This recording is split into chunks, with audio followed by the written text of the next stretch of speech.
Welcome back to another episode of Muddy River Catfishing. In this episode, I'm going to help you guys understand how a river works, where to find the fish. I had a viewer ask me if I can give him some pointers on where to find the catfish in the river. So I'm here at the Rio Grande, and we're going to use this as a demonstration on how to find the fish in the river, where they'll be holding up, and where the best places to fish are. So let's get started.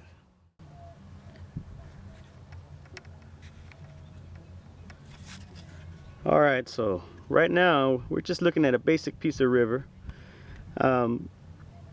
It's kind of hard if you've never studied a river before, where it all kind of looks just like a bunch of water. But if you learn what to look for, it'll really help you catch fish.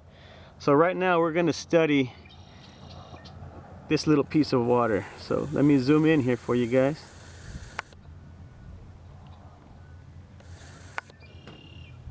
And what I want you guys to look at is the difference in the water.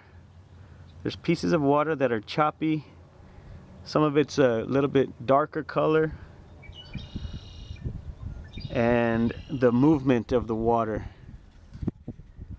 If you look back right here below me, if you can see, the water is just flowing straight back. Okay? But if you look at this area over here,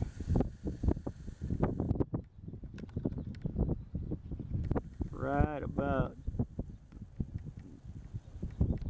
there, you can see the water's flowing sideways. It's kind of cutting off from left to right. Okay, that is very important, because what happens is that's your channel. That's the current, the main current of the river.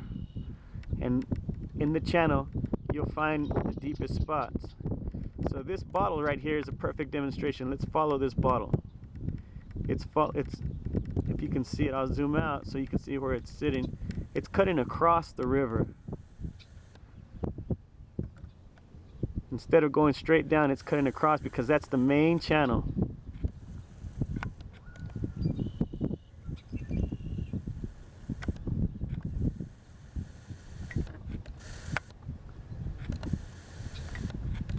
Alright, there we go.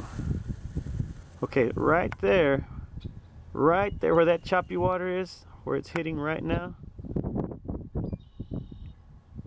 that's where the channel hits the bank. See where the trees are at? And right where the bottle's sitting is the deepest part of the channel. And right there is where the fish hold up. Now that channel, that hole, I mean, it'll run along the bank a little ways. So it'll come down, probably maybe even to where this other little white thing is. But the primary deepest part of the hole will be right there where that bottle landed, where that choppy water hits right there. If you look closely, you see that choppy water? That's shallow. It's actually shallow. All that and what's behind it is shallow, but then right after that, right where the water changes,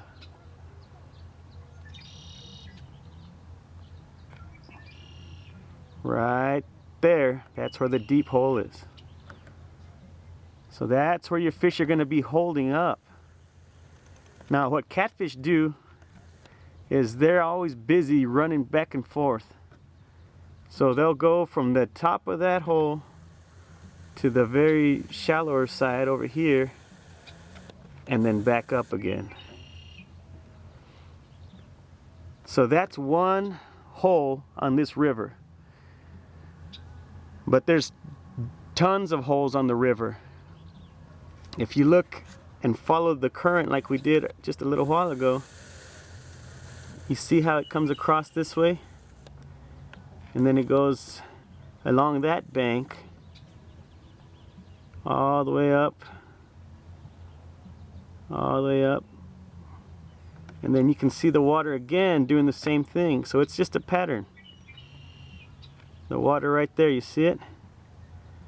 So where that water hits against the bank on the right side is going to be the end of the other hole. So it's going to have another hole ahead of that where the catfish will be holding. So whenever you're fishing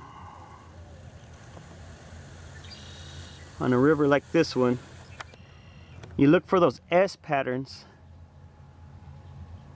throughout the river, and where that S hits, where it first hits the bank, that's where the deepest part of the hole is going to be, and chances are that's where you're going to have your best luck fishing for catfish.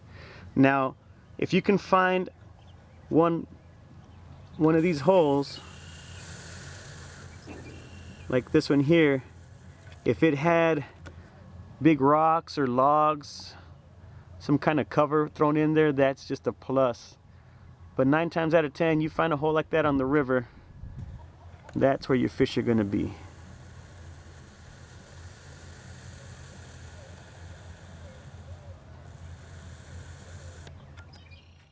Alright, so that's how you read a river.